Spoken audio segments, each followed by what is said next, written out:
예, 오늘은 수동태에 대해서 한번 말씀을 드려볼게요. 수동태, passive voice.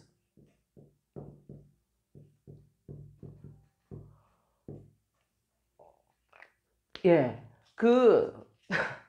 어떻게 하다 보니까 제 유튜브 구독자들이 다 이제 뭐 학원 운영하는 법, 뭐 이런 거가 조회수가 많이 나오더라고요. 그래가지고 내가 영어 선생인데, 예, 20년 넘게 가르친 영어 전공하고 뭐 다 한 영어 선생인데, 사실은 이런 걸 가르치고 싶었는데, 몇 개 올린 거를 예, 좋아해 주신 분도 있었지만, 그렇게 조회수가 쭉쭉 안 나오더라고요. 그래가지고 난 이게 아닌가 보다, 뭐 이렇게 생각을 했는데, 그래도, 예, 제가 영어 또 선생이다 보니까 이거에 대한, 어떤 뭐 깊은 이해라고 할까, 이거에 대해서 살짝 말씀드릴게요.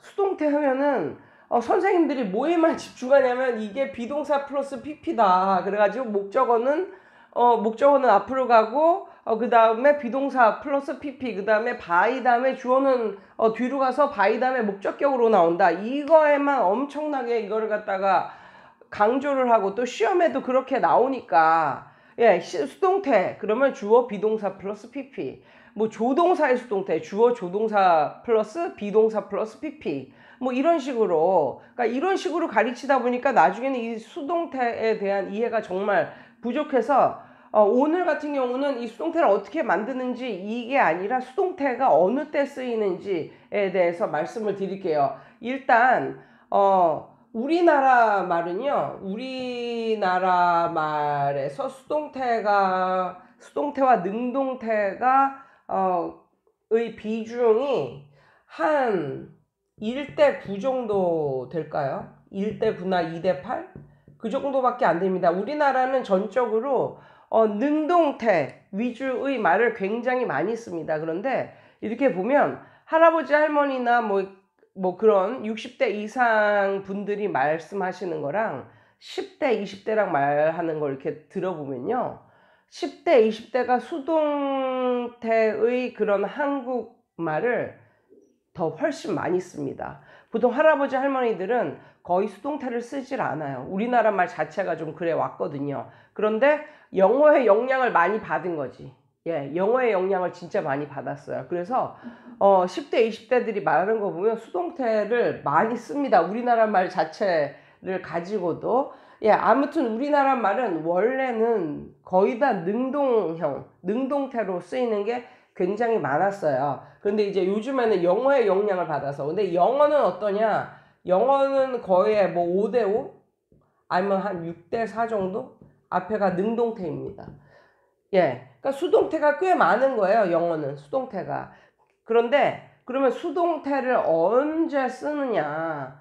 이거 만드는 방법은 너무 이제 애들이 주입식으로 이제 많이 배워가지고 오히려 언제 쓰느냐를 모르는데, 오늘은 수동태를 언제 쓰는가에 대해서만 말씀을 드릴게요. 언제 쓰냐면, 보통 어떤 역사적 사실이나 이런 것을 말할 때,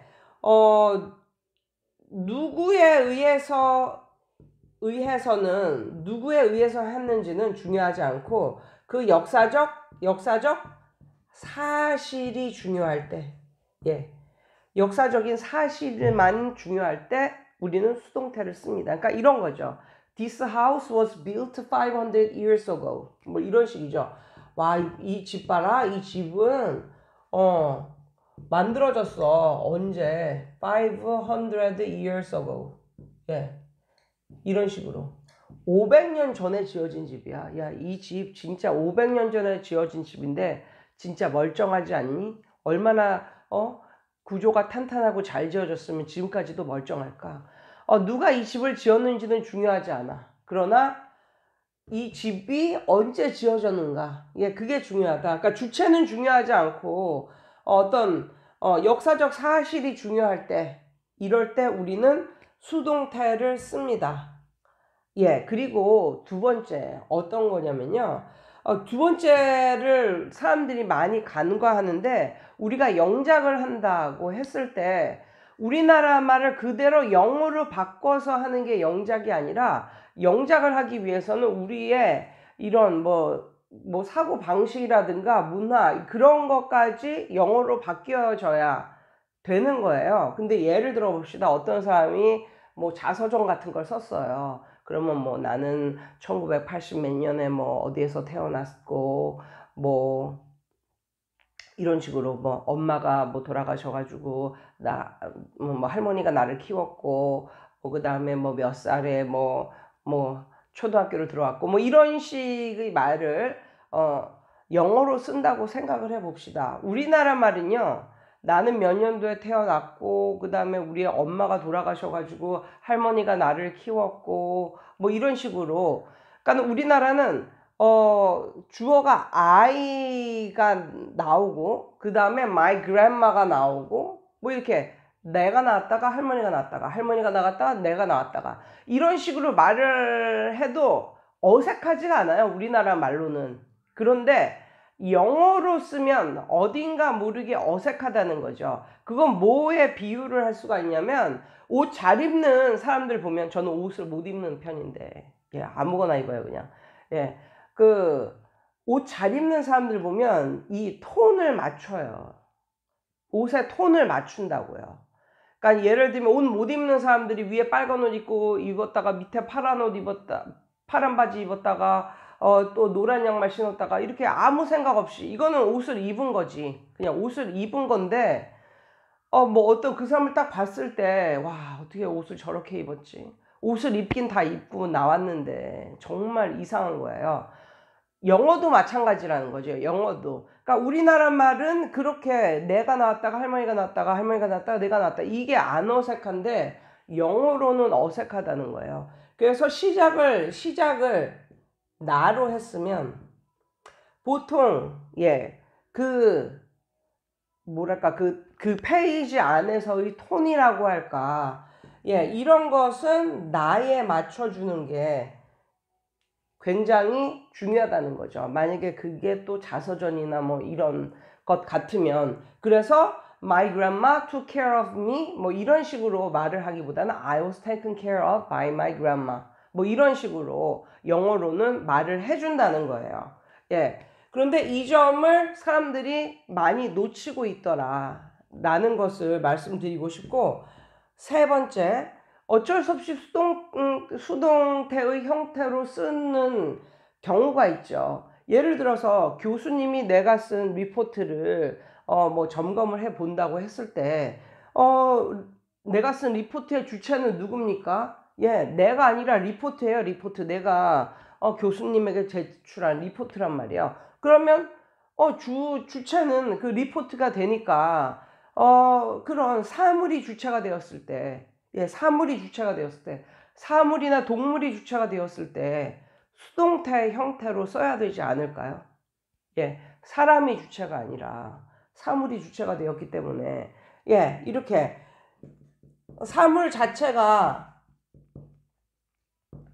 주체가 됐을 때 우리는 수동태로 쓴다. 그 다음에 우리가 간과하는 게 뭐냐면 이게 가장 중요한 건데 그 idiomatic expression 뭐 수거라고 할 수도 있고 뭐 수거 우리가 수거라고 불리우는 게 있는데 예를 들면 수거는 아무 이유 없어요. 그냥 영어로 그렇게 훨씬 더 많이 쓰니까 우리는 그것을 도입해서 쓰는 사람 입장으로서 걔네의 말의 방식을 따라야 되기 때문에 무조건 외우는 거죠. 그런 것을 우리는 수거라고 말을 하죠. 그래서 예를 들면 우리나라 말로는 이렇게 말하잖아요. 엄마가 내가 몇 살 때 아니지. 내가 몇 살 때 낳았어? 이게 아니지. 우리 엄마가 나를 몇 년도에 낳으셨어. 이게 가능하잖아요. 영어로. 그런데 한국말로 가능하잖아요. 이런 말이. 그런데 영어로는 my grandma bore me 몇 년도 이건 정말 이런 표현은 없다는 거죠. 없다는 거. 우리나라 말로는 가능하지만 영어로는 어떻습니까? 항상 주체가 나예요. I was born in 몇 년도 뭐 이런 식으로 어디 뭐 이런 식으로 나온다는 거예요. 그래서 그런 이디엄적인 요소들, 그러니까 수거적인 요소들은 우리가 능동형이 아닌, 우리나라 말에는 능동태로 쓰겠지만 영어로는 다 수동태로 써야만 한다. 이런 말들, 대표적인 경우 지금 말한 I was born in 뭐 몇 년도 뭐 이런 식으로 태어났습니다. 태어나진 거지만 그렇게 해석 안 하잖아요. 나는 언제 태어났습니다. 이런 거. 그런 게 엄청 많잖아요. be covered with 뭐뭐로 뭐 덮여 있다. 뭐 be surrounded by 뭐 많잖아요. 그런 수동태는. 그리고 결혼을 했다라는 말도 I married 뭐 누구누구 뭐 이렇게 사용하기보다는 어떻습니까? be married to 형태를 더 많이 사용을 하죠. 이렇게 우리나라 말로는 능동태도 많이 쓰이는데 영어로는 그런 형태는 능동태에서는 거의 찾아볼 수가 없고 수동태로만 수거적인 표현으로만 계속 쓰는 것들이 있단 말이죠. 그래서 보통 너무 뭐 그냥 수동태로 바꾸는 방법 막 이래가지고 뭐 사형식은 수동태를 또 2개로 바꿀 수 있고 뭐 5형식은 착각하면 안 돼. 5형식은 이건 1개로밖에 못 바꿔. 뭐 이런 식으로 엄청나게 선생님들이 열변을 토하다 보니까 도대체 수동태를 왜 써야 되는가 이걸 몰라가지고 나중에 대학 가가지고 뭐 영작을 하거나 작문을 하거나 할 때 엄청나게 이상한 작문이 막 나오고 그래서 이제 외국인 교수가 그걸 갖다가 별로 안 좋은 점수를 주면 자기가 왜 안 좋은 점수를 받았는지를 모르고 이렇다. 그래서 오늘 이 시간에는 요 사실 2개만 말씀드리고 싶어요. 누구에 의해서 보다는 그 역사적 사실 그 자체, 행위 자체 아니면 역사적 사실 자체가 중요할 때 우리는 수동태를 쓴다. 그리고 어떠한 뭐 자서전을 쓴다든가 이렇게 했을 때 시점 자체가 내가 주가 되는 시점일 때 시점이 내가 됐다가 딴 사람이 됐다가 딴 사람이 됐다가 내가 됐다가 이게 아니라 그때는 시점을 통일해 주느라고 수동태를 쓴다.